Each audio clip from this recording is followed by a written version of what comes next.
Hello everyone, हम economics का chapter 5 देख रहे हैं बच्चों, that is forms of market. और पिछले कुछ लेक्चर्स में हमने परफेक्ट कंपटीशन और मोनोपोली को बहुत डिटेल में समझा है बच्चों। फीचर्स को शॉर्ट कोड के साथ कैसे याद रखना है ये भी हमने बहुत अच्छे से समझा है। अगर किसी ने अभी तक वो वाले लेक्चर्स नहीं देखे हैं, I am giving the link in the I button, do go and check those lectures out. आज के इस लेक्चर में बच्चों हम देखेंगे दैट ओलिगोपोली और मोनोपोलिस्टिक कंपटीशन किसे कहते हैं। So without any further delay let's get started. देखिए आपके टेक्स्ट बुक में पेज नंबर 50 है बच्चों। Let's start reading. The term oligopoly is derived from the Greek words oligo which means few and poly which means sellers. जैसे monopoly में था monopoly मतलब single seller, उसी तरह ओलिगोपोली में फ्यू सेलर्स है। It is that market where there are few firms or sellers in the market producing either a homogeneous product or a differentiated product. Okay मतलब वो जो प्रोडक्ट बेच रहे हैं वो एकदम आइडेंटिकल हो सकता है या अलग अलग हो सकता है, लेकिन जो जरूरत वो पूरी कर रहे हैं वो सेम है। नाउ फॉर एग्जांपल जो हमारे मोबाइल सर्विस प्रोवाइडर्स होते हैं उनके प्रोडक्ट्स अलग अलग हैं, राइट, लेकिन जरूरत सब सेम पूरी कर रहे हैं। And there are very few players, Airtel है, जियो है, वोडाफोन है, एटसेट्रा, राइट। तो बहुत few players are dominating that market, तो हम उसे बोलेंगे ओलिगोपोली। दूसरा एग्जांपल ले लेते हैं ओला और उबर का। ये दो तीन ही प्लेयर्स है जो डोमिनेट कर रहे हैं इस मार्केट को। Another market is Zomato Swiggy वाला मार्केट, राइट। ये अपकमिंग मार्केट्स है, यहाँ पे नए नए प्लेयर्स ज्वाइन हो रहे हैं, लेकिन अब तक देखा जाए तो ये एक बहुत ही ओलिगोपोली मार्केट है जहाँ पे बहुत फ्यू सेलर्स अपने अपने प्रोडक्ट्स को लेके सेम वांट सेटिस्फाई कर रहे हैं कंज्यूमर्स का, right. Let us see features of oligopoly.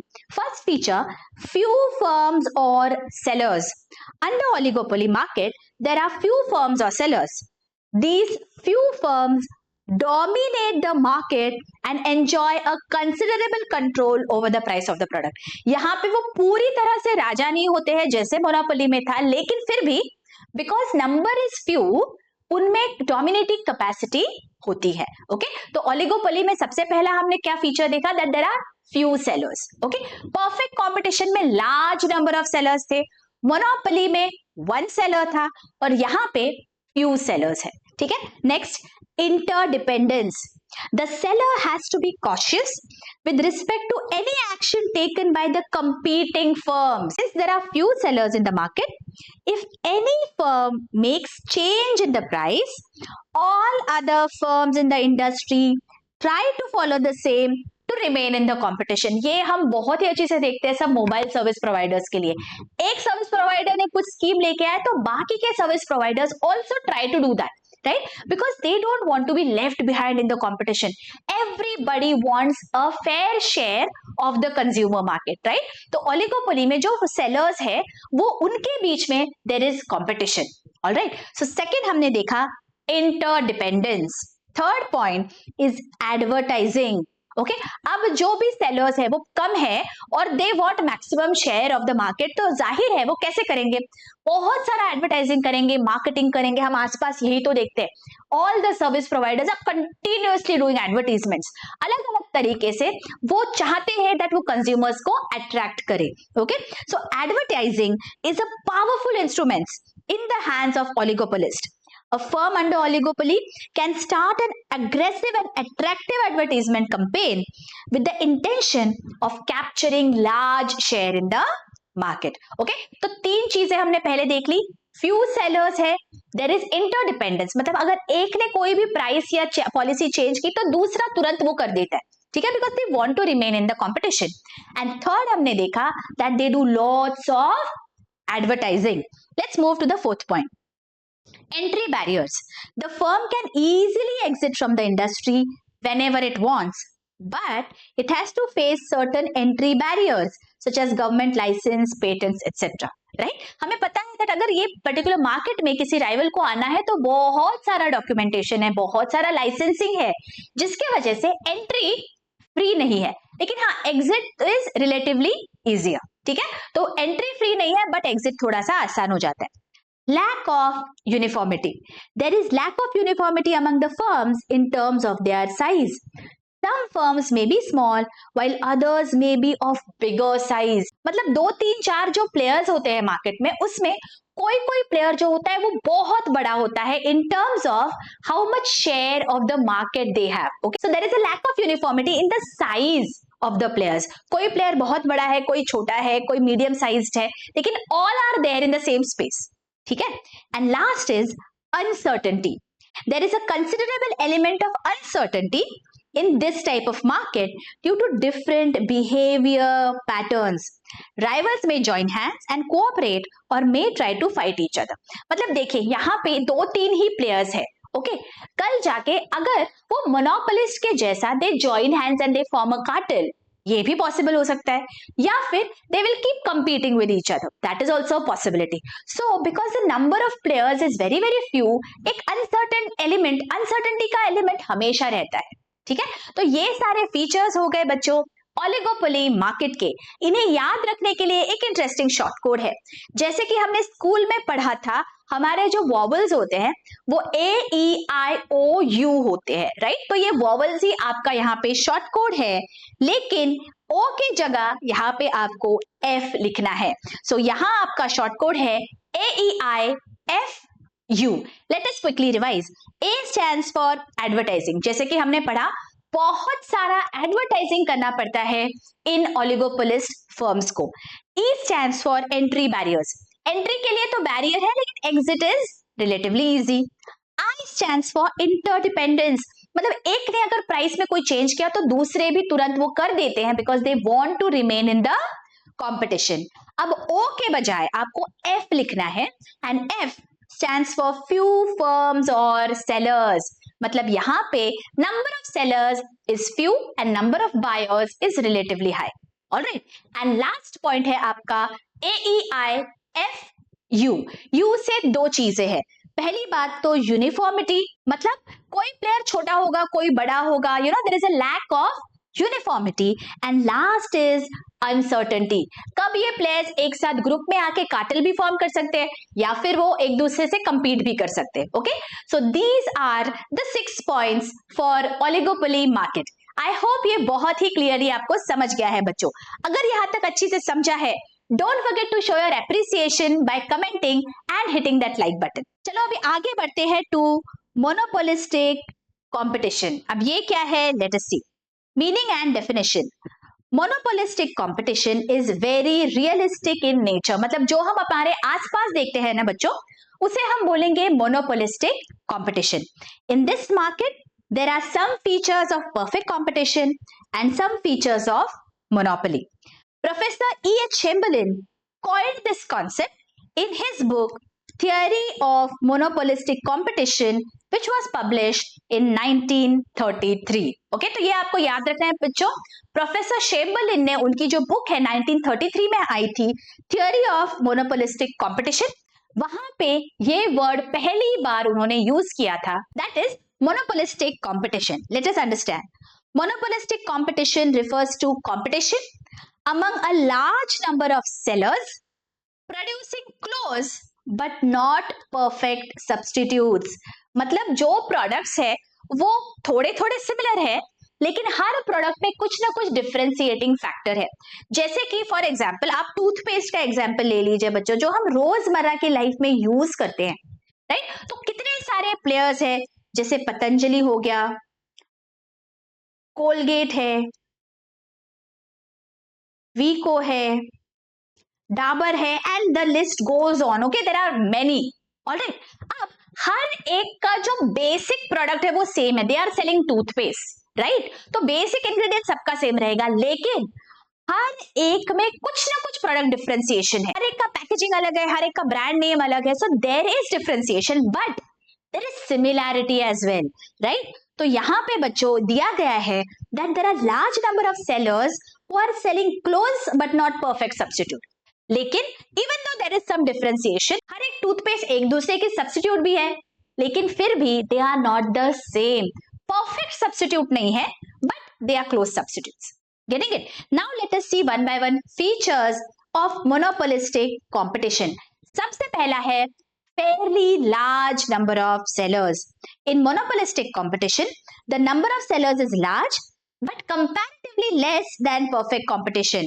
Due to this reason sellers behaviour is like monopoly.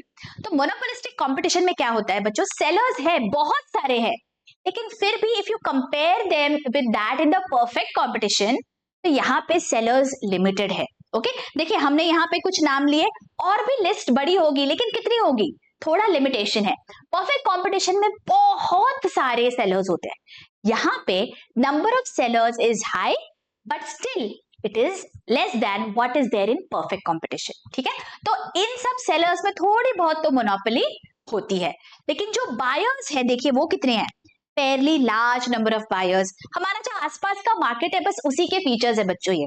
In this market there are fairly large number of buyers and no single buyer can influence the price of the product by changing his individual demand, because इतने सारे buyers है तो एक buyer क्या ही कर लेगा, है ना। तो इसीलिए यहाँ पे fairly large number of buyers है, सेलर्स का नंबर भी हाई है, लेकिन if you compare with perfect competition sellers are comparatively low. Next क्या है देखो, product differentiation.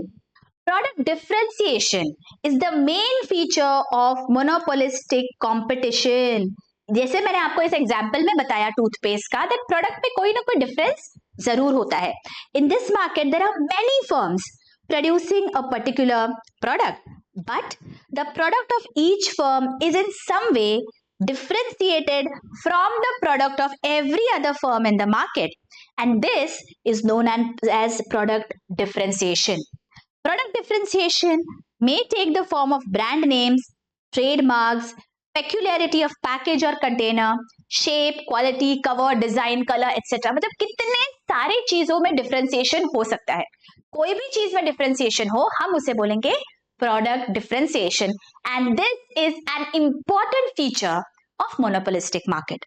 This means that the product of the firm may find close substitutes and its cross elasticity is very high. देखिए monopoly में हमने क्या देखा था, cross elasticity zero है, बिकॉज किसी और के पास वो प्रोडक्ट ही नहीं है ना। लेकिन मोनोपोलिस्टिक कंपटीशन में सबके पास, बहुत सारे सेलर्स के पास सिमिलर प्रोडक्ट है, आइडेंटिकल नहीं है बट सिमिलर है, इसीलिए जो क्रॉस इलास्टिसिटी है वो बहुत हाई है। जैसे पेप्सी और कोक को देख लीजिए आप, अगर किसी ने एक की प्राइस बढ़ा दी तो दूसरे के डिमांड पे इंपैक्ट होने ही वाला है, तो इसीलिए जो क्रॉस इलास्टिसिटी है वो बहुत हाई होती है इन मोनोपोलिस्टिक कंपटीशन। ओके, तो हमने तीन चीजें देख ली, large number of buyers, relatively less number of sellers but हाँ सेलर्स भी ज्यादा है, और प्रोडक्ट का डिफरेंशिएशन है। नेक्स्ट पॉइंट है free entry and exit. Under monopolistic competition there is freedom of entry and exit, that is new firms are free to enter the market if there is profit, similarly they can leave the market if they find it difficult to survive। मतलब जो नए players है वो easily आ सकते हैं हमारे market में। selling cost are peculiar to monopolistic competition only. It refers to the cost incurred by the firm to create more demand for its product and thus increase volume of sales. It includes expenditure on advertisements, radio and television broadcasts, hoardings, exhibitions, free samples, free gifts and etc. मतलब जैसे कि हमने oligopoly में देखा था बहुत सारा expense advertisement पे होता है, सिमिलरली यहाँ पे भी मोनोपोलिस्टिक कंपटीशन है, बहुत सारे प्लेयर्स है, तो obviously every player wants to fight for his और her share in the market, और इसीलिए बहुत ज्यादा एडवर्टीजमेंट होते हैं, होर्डिंग्स होते हैं, फ्री सैंपल्स एक्सेट्रा एक्सेट्रा देकर कंज्यूमर्स को अपनी तरफ अट्रैक्ट करके हायर शेयर इन मार्केट लेने की कोशिश की जाती है। ओके, नेक्स्ट है close substitutes. In monopolistic competition, goods have close substitutes to each other. For example, different brands of soap, toothpaste, etc. ये हमने देख लिया है बच्चों that every product has a close substitute. And last, concept of group. Under monopolistic competition, Chamberlain introduced the concept of group in place of industry. Industry means number of firms producing identical products. Okay, industry मतलब same product अगर आप बना रहे हो तो आप industry का हिस्सा हो जाते हो। A group means number of firms producing differentiated products which are closely related. अलग अलग products हम बना रहे हैं लेकिन वो products closely related है, तो हम एक ग्रुप का हिस्सा कहलाएंगे। For example, group of firms producing medicine, automobiles etcetera, right. तो अब यहाँ पे हमें बोला गया है दैट ये ग्रुप फॉर्म करते हैं और इंडस्ट्री नहीं। ऑलराइट, तो ये सारे फीचर्स हो गए बच्चों ओलिगोपोलिस्टिक मार्केट के, और इन्हें याद रखने के लिए हमारा शॉर्ट कोड है bags PC। Okay, let us quickly see. B stands for buyers, मतलब यहाँ large number of buyers है। E stands for entry and exit, free entry है और free exit है, बहुत ज्यादा restrictions नहीं है। G stands for group, जैसे कि हमने देखा यहाँ पे because the products are differentiated, they form a group and not an industry। और S stands for sellers and substitutes, sellers जो है वो few है और जो substitutes है they are close substitutes of each other। Okay, ये बेग्स हो गया। और दूसरा है हमारा PC। P stands for product differentiation, हर एक प्रोडक्ट कुछ ना कुछ मायनों में सेम है, लेकिन कहीं ना कहीं हर एक प्रोडक्ट में ऐसा कोई क्वालिटी है वो उसे दूसरे प्रोडक्ट से डिफर करता है, चाहे पैकेजिंग हो, ब्रांड नेम हो, क्वालिटी हो, साइज हो, शेप हो, whatever it is। okay, so there is a lot of product differentiation in oligopolistic market। and last है C, which stands for cost। जैसे कि हमने देखा because everybody wants a high share in the market, there is a lot of investment for selling cost, advertisement, hoardings, free samples, ये बहुत ज्यादा होता है oligopolistic market में। ओके, तो हमारा यहाँ पे शॉर्ट कोड है बेग्स PC। आई होप ये लेक्चर आपको बहुत ही अच्छे से समझ गया है बच्चों। ओलिगोपोली और मोनोपोलिस्टिक कंपटीशन के फीचर्स अगर अच्छे से समझ गए हैं, don't forget to hit that like button और मुझे कमेंट करके जरूर बताइए बच्चों। It is just a small comment for you but it goes a long way in helping us to continue getting such lectures for you. And do visit the home page of the channel, जहां पे class 11th और 12th के accountancy as well as economics के सारे lectures chapter wise uploaded है। गो through the home page and make the most of these lectures. मिलती हूँ आपको नेक्स्ट लेक्चर्स में। Till then take care, bye bye.